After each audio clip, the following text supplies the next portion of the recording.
Hey everyone, welcome to Logan's Mosh Pit. Glad to have you here. Do me a favor and please subscribe if you haven't already. Thanks a lot for tuning into this episode of Rock and Read. Today we will read Chapter 12 of It's So Easy and Other Lies by Duff, McKagan. Chapter 12 is titled Troubadour. Let's find out what happens. When we returned from Seattle, our first stop back in LA was Cantor's Deli. We were starving after being on the road and getting only a few solid meals, but equally urgent was the determination to conquer the hometown club circuit, and for that we needed photos to use to try to book gigs and make flyers. Jack Lew did a photo session, and by photo session, I mean he took a black and white snapshot in a booth at the deli, while people ate at the adjoining tables. That picture became the flyer for our second ever LA gig with this final lineup. Then we went out into the alley behind Cantor's, and Jack took the shot we'd eventually use on the back of the Live Like a Suicide EP. We began to look for gigs the second we got back, and we started rehearsing with a burning sense of purpose, fueled by the knowledge that each of us was all in. Initially, we met at a rehearsal space owned by Nicky Beat, a well-known figure in the early LA punk scene. His facility was in an industrial wasteland out by Dodger Stadium. It was also Nicky's house, or rather, he also lived there. And apparently, Nicky had become obsessed with exercise. Every day when we walked in, Nicky was lying on his back on a weight bench, stark naked, doing sit-ups. He would stop and say, "I'm doing 1,000 a day." We'd give him a thumbs up and walk through to the practice room. The timing for me and Steven to meld as a rhythm section was perfect. Steven had tons of drive, and we kept at it hour upon hour, day after day, just mercilessly. At that point, I was probably a better drummer than bass player. Not that I was so talented, but at least I had played drums in working bands. By contrast, I was still working on my bass style. Guns was the first band in which I played bass in earnest. I was heavily influenced by R&B and soul music at that stage, and for Steven and me, listening and playing along with Prince, Parliament, Cameo, and Sly and the Family Stone became our gauge and musical school. Of course, I definitely fashioned myself after punk bassists too, especially those whose work had really propelled their band's songs, like Barry Adamson of Magazine and Paul Simonon of The Clash. In 1979, I had seen The Clash at the Paramount Theater in Seattle, and Simonon struck me as the embodiment of what was good in rock and roll. A year later, when London Calling came out, the cover art showed him smashing a bass on stage. Greased back hair, rolled up sleeves, black engineer boots, cool incarnate. Some of the great bass players from the post-punk and noise era introduced more of a mood, almost a sense of color. Raven from Killing Joke is a good example. The actual playing is not the thing that grabs you. It's the attitude behind the playing that makes you want to break. Then there was Lemmy Kilmister of Motorhead, whose bass tone is still second to none. Motley Crue's first EP, 1982's Too Fast for Love, got a lot of play at punk rock parties, and Nikki Sixx, the bass player, was the musical leader of the crew. So while many people felt guitar players like Eddie Van Halen forged the sound of the early 1980s, it was easy to see an alternative history where bass players led the way. Another new band called Jane's Addiction was using Nicky Beat's bass too. They had an interesting rhythm duo, made up of Eric Avery on bass and Stephen Perkins on drums. I suppose competition makes for a better product, and Steven Adler and I would go watch Jane's Addiction play gigs whenever possible once we got to know them.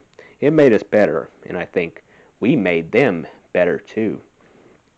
As Steven and I crafted our sound as a rhythm section, I got to know him a lot better as a person too, and quickly realized I couldn't have asked for a better musical partner or a better friend. I also realized that, as with all the members of the band, what you saw with Steven was not necessarily what you got. Despite his metal dude hair and the fact that he'd go off and see Leatherwolf shows, he liked nothing more than to listen to Frankie Valli in the Four Seasons. One night when we were out together, Stephen said to me, "You know, all I want in life is to make enough money one day so that I can have a bag of good weed and a big ball of crack around all the time." I laughed. "We'll never make that kind of money," I said.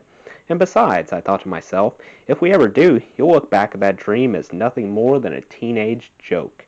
The Seattle road trip marked the start of a period of almost round-the-clock interaction between us 5 Guns members. We would go see bands together, play acoustic guitars together, learn to play as a unit, work on songs together, and post flyers together for the increasing number of gigs we started to book. Of course, we got into a ton of mischief together, too, and drew and redrew new lines in the sand as we pushed toward the outer edge of survival behavior. Sex was blissfully plentiful and carefree. Booze and drugs remained inextricably tied to partying, not coping, and rock and roll became the redemptive raison d'etre of the next 2 years of our lives in a way it never would have been in any of my other bands, and unfortunately, in a way it would cease to be in Guns a few years later. Our social circle soon included a group of recently transplanted New Yorkers who moved out west to, I always suspected, escape legal problems. Red Ed, Petey, and Dell melded nicely into our lifestyle, which included 24-hour alcohol consumption, scoring any unavailable drugs. I was starting to warm up to various kinds of pills at this point, sundry debaucheries, and plenty of Motorhead, Rolling Stones, and Sly and the Family Stone. In addition to Big Jam, I had been corresponding with Eddie since I had left Seattle too. It seemed he took my departure as something of a wake-up call. He had been trying to clean up. He got himself on a methadone plan with the help of his mom. When he got out of a stint in rehab, Eddie's mom called and asked if he could come down and spend some time with me. She thought it might be a good idea for him to come join me in Hollywood to get away from all the dealers and junkies up in Seattle. Eddie flew down and I picked him up at the airport. Over the next few days, I guess I was too busy rehearsing to notice much beyond the work right in front of me. I didn't pick up on the fact that Ed had gone off methadone and slipped back into a nice heroin run right there in my tiny apartment. It took about 4 days. Junkies can always find other junkies, and in this case, it happened to be a rhythm guitar player that Ed found. I just didn't think Eddie would put it together so fast. I couldn't deal with him or his drug use at this point, and I told him that he would have to leave. Over the next few years, horror stories trickled down from Seattle about how strung out Eddie was. I heard that someone Ed knew well was murdered. I heard Ed was on the run. Hearing things like that made me put on my blinders even tighter and forge ahead. I had been seeing a girl named Kat for a while at that stage, and we decided to move in together.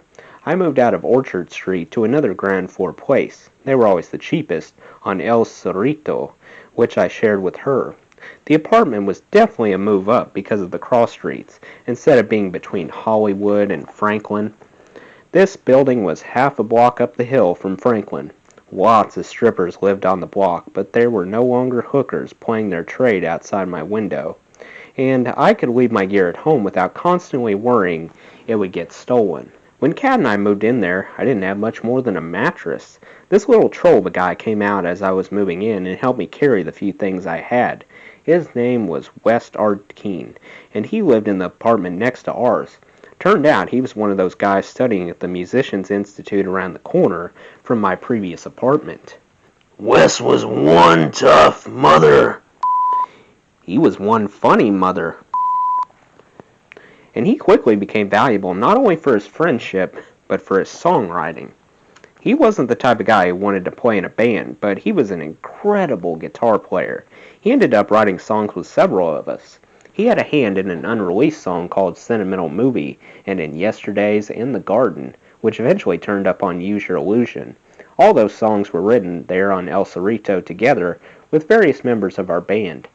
West also showed me open E tuning, an alternative way of tuning a guitar so it plays an E major chord when strummed with no fingers on the frets.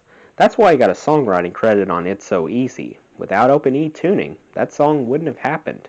I didn't know alternative tunings existed. Kat and I had heard that an eccentric old musician lived above us, but we didn't care. We weren't the best neighbors either. What with Axel, Izzy, Slash, and Steven dropping by cranking up music all the time, drinking, singing, and strumming with West. But the guy upstairs turned out to be none other than Sly Stone, whose music Steven and I jammed to almost every day, working on our groove. He started to give me cassettes of cracked out demos he made on a 4-track in his apartment. Then he began to use my place as a sort of psychic bomb shelter. It didn't go over too well with Kat. I'd be next door at West's place working on some lyrics, and I'd hear her cursing, and then she'd scream down the hall. "Duff, that mother is smoking crack in our bathroom again!" That was one of those pellucid moments in life. I watched the illusions I had about one of my idols evaporate before my eyes. Was the great Sly Stone living the good life, jamming in a home studio tucked away somewhere in his sprawling mansion? Nope. He was sneaking past my girlfriend to smoke crack in my bathroom. Our first gig back in L.A. was on June 28, 1985 at the Stardust Ballroom out east of Highway 101. We had a club night called Scream. It had started as a goth night. Bauhaus and Christian Death were the most popular acts the DJ played. We were at the bottom of a 4-bill band and had to go on stage at 8 p.m. The next show was on the 4th of July at Madame Wong's East, a restaurant in Chinatown that hosted a lot of punk rock shows at night. Guns played second on a 4-band bill that night. Only 3 people showed up for our set, including Kat and West. The gig at Madame Wong's was like many of our first shows, in that we were booked alongside punk bands. Early in our career, we played shows with Social Distortion, the Dickies, and Fear. I guess at first we must have been perceived as that, punk. But the cool thing about our band, and what set us apart from the beginning, was that we couldn't be pigeonholed. Sometimes this could work against a band. If you weren't punk enough for the punk rock set, or metal enough for the heavy metal crowd, you risked ending up without gigs. But with the addition of Slash and Steven, we somehow seemed to capture the best of both worlds. In the right setting now, Axl appeared both more punk and more metal than the whole LA scene put together. The glam scene across town seemed like a private club with some mysterious secret handshake. We got a few gigs with rising glam bands, but it was clearly a mismatch. Rather than treat it as an opportunity to mix things up, insiders in the glam scene made sure to rub our outsider status in our faces. The Sunset Strip scene was all coke and champagne, and we were definitely from a different place. The people who came to those shows were a bit scared by us, too. We meant what we were doing. It wasn't safe or choreographed or pretend badass in any way. We also went through a period where we played a ton of gigs with Tex and the Horseheads and other cowpunk bands, but we weren't an easy fit in that scene either. All the while we eyed the Troubadour in West Hollywood. Most bands started there in an opening slot on a Monday or Tuesday night. If and when you began to draw an audience, you could earn a chance to move up the bill, maybe even to a headlining slot, and you could shift to more desirable days of the week, and finally to weekend gigs. The Troubadour was always packed on weekends. If you could manage to headline there on a Friday or Saturday night, well, that was an indicator of real potential. Some weekend headliners got signed to major label deals out of the all-important Troub. For now, we were a little too dirty to get even an opening slot on those coveted Friday and Saturday night bills. We would have to start at the bottom and get there on our own. One of the staples in our early sets was a tune called Move to the City, which was eventually recorded for our Live Like a Suicide EP. We always heard that song the way it was recorded, with a horn section. And sometimes, even at the smallest venues, where we could barely all fit in the backstage area, we put together a few brass instruments to come on stage for that song. I recruited my brother Matt, who played trombone, to be a part of the horn section. The first time he played with us, he looked out from the backstage area and said, "Where is everybody?" He was right. Our early gigs were practically empty. Often the few people who were there had come to see the band playing after us. People would throw cigarettes at us and spit on us. Not that it was meant as an I hate you thing. People were just rowdy and having fun. That was the way some of the LA punk venues were back then. We got used to being treated poorly by everyone, audiences, promoters, clubs, and fellow musicians. As soon as Guns began to play regularly in LA, we started up a phone and mailing list. We obsessively made sure people who came to shows signed up. Well, actually what we did was send stripper friends out into the audience and have them convince people to sign up. Obviously, we had to write good songs and play well live to get a bigger audience. On that front, I already knew we had the components we needed, but the mailing list really worked for us. Within 6 months, we had 1,000 names with contact info for each. Other bands had mailing lists, but one of the secrets to GNR's success was how much time and effort we spent building and maintaining ours. We knew we had to make it out on our own, and after our Seattle road trip, failure was not an option with this crew. The established rock clubs in Hollywood at that time had devised a brutal system to ensure themselves against low attendance. By instituting pay-to-play, they shifted the financial risk of the nightclub business downstream to the musicians. A club would require an act to pre-buy, say, 30 tickets at $10 a pop. At that point, the club didn't care anymore. Their money was already in the can. The band would have to sell those tickets on their own to recoup their money. The problem for us was getting together the initial balloon payment. Rich Hollywood parents could loan their kids band money, but we didn't have that cushion. That's where Slash's best friend, Mark Cantor, came in. Mark was the unsung hero of GNR. Without him, I don't know how we would have done half the we did at the beginning. Mark believed in our band from day one.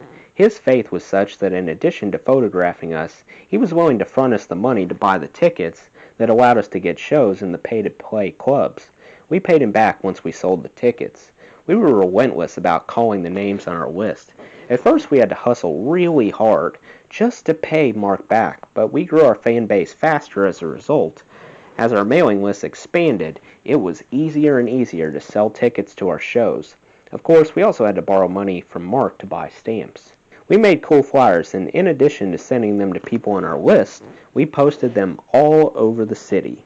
We always posted flyers as a band at night.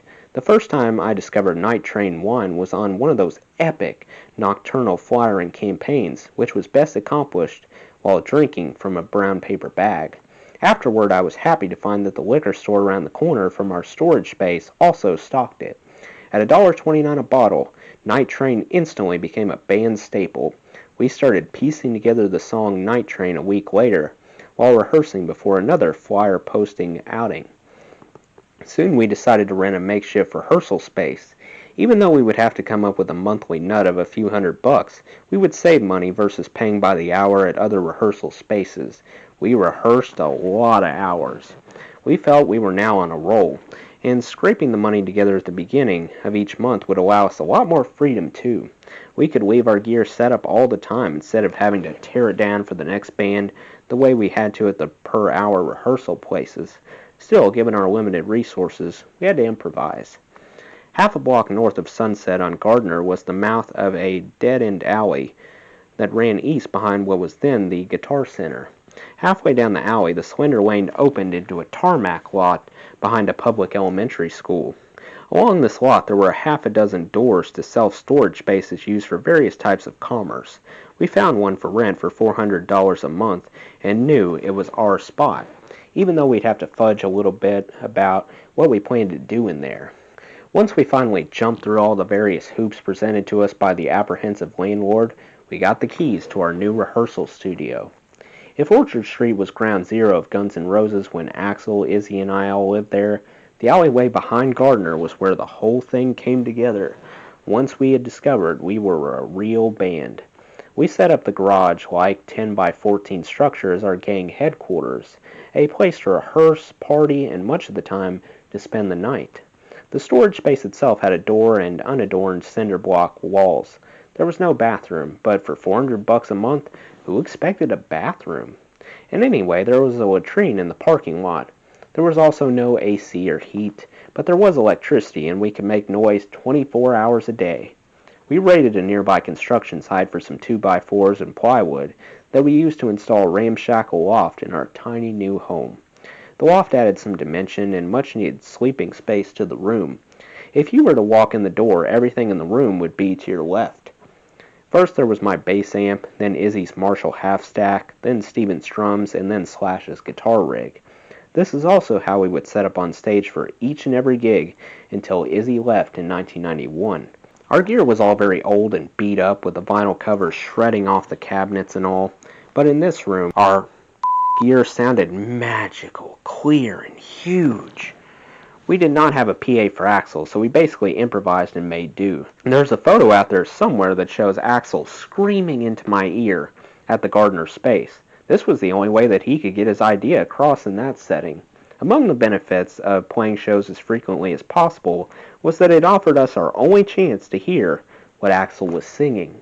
It was funny having gear and no PA and constantly looking at the back wall and dumpsters of the Hollywood Guitar Center all day. That place was a veritable toy store to those who could pay for the things in there or had credit with the powers that be. It was like a sick joke to us. By the time we did finally get our record deal and the advance dough that came with it, I knew exactly what new gear I wanted to buy. To the right of our space was another one being used by a band called Johnny and the Jaguars. The members had come out together from Denver. The unspoken truth in Hollywood back then was that if a band moved to town from another city as a unit, it never lasted. I suppose all the influence and amusements LA offered were just too divisive. You had to wade through a lot of new in Hollywood, and your life was going to take some turns. For 5 guys to experience all those turns at the same time and react in the same way was almost impossible. Sure enough, before long, Johnny and the Jaguars broke up. The other thing about bands from out of town, they were usually awful. True to form, Johnny and the Jaguars were not a great band, but they were a nice bunch of guys, and we later tapped their keyboardist, Dizzy Reed, to join our touring band for the Use Your Illusions tour. Just across Sunset, in a nondescript row of one-story buildings, stood El Compadre, a cheap Mexican restaurant that served strong margaritas. The interior was kept so dark you couldn't see a thing when you stepped inside. You had to wait for your eyes to adjust before a dark bar appeared on your left, and even darker vinyl banquets and booths slowly swam into view on your right. No matter how long you let your eyes adjust, sufficient murkiness remained to allow for discreet blowjobs and drug use right at the booths. The Seventh Field Strip Club was a few blocks down Sunset from El Compadre. The important thing about the Seventh Field was the girls. That might sound obvious, but to us it was the girls, not the show and the venue. We spent a lot of time with off-work strippers, and a few began to dance on stage at our concerts. Between us and the other bands, the alley began to attract a lot of drugs, booze, girls, and other musicians. Strippers from the neighborhood constantly came by the space, often bringing Quaaludes, Valium, Coke, or booze to share. I still avoided blow because of the effect I assumed it would have on my panic attacks, but to pills, I didn't always say no. As we started to play more gigs and met more people, word would spread about our alleyway, and it became a go-to after-hours party spot. This translated into more people hanging around the fringes of our scene. Among them was a guy named Philippe, who drove a bus for the city as his regular job, but sold crack on the side. He was older than we were. Philippe was not a rocker per se, but he liked the fact that there were hot young girls around. He got them high and tried to take advantage of them. Creepy stuff. He was emblematic of a certain element that orbited our band. As more and more people showed up to party in our alley after the clubs closed on Friday and Saturday nights, we also started to sell beer by the can. We would buy cases of rot gut beer for $5.99, which was only 25 cents a can. We sold them for $1 a pop. That translated into major income, at least by our standards. We could make the rent on our space with income like that. Not surprisingly, we started to run into trouble with the police, though oddly, it wasn't the LAPD so much as the West Hollywood sheriffs who would leave their jurisdiction to mess with us. Raids were difficult to escape because we were in a dead-end alley after all, and there was no place to run. I remember the cops coming there and asking who was who, let's see IDs, blah blah blah. In retrospect, it probably wasn't much of a big deal. Izzy was smart about his dealing, and even the supposed complaints from girls were probably just ruses that were held over our heads to scare us. A response by the West Hollywood cops to get an earful from parents of kids who showed up late and wasted after a night in our backyard. Of course, at the time, it all felt much more serious and sinister, and some of us would hide out for periods of time after the police turned up asking questions. I had another run-in with the police on my way to work at 6 o'clock one morning. The brakes went out on the Maverick. I drifted into the intersection of Hollywood and Highland and caused a 6-car pileup. The name tag on the cop who pulled up read, O'Malley. I happened to be wearing a green sweatshirt one of my brothers had sent me. It read Ireland across the chest. The driver of the other cars, all Mexicans, were irate. Officer O'Malley looked at my sweatshirt, then at the other drivers. "Ah, your brakes went out. What are you going to do? It's not your fault." He let me walk. After I totaled my car, I had to walk everywhere.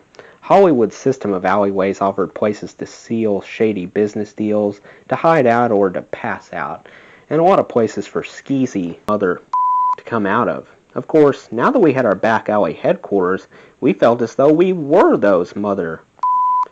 What could be skeezier than living in a storage space behind the Guitar Center? Well, I guess the food chain in Hollywood at the time was more limited than I realized, because I got jumped by 4 dudes while walking from work to the space one day. They had knives and wallet chains before wallet chains were a cool accessory. Well, that's the end of Chapter 12. Let me know what you thought of Chapter 12 in the comments below. That does it for today's video, guys. I hope you enjoyed. Make sure to like, comment, and subscribe if you haven't already. I really appreciate the support. I'll see you next time. Till then, rock on.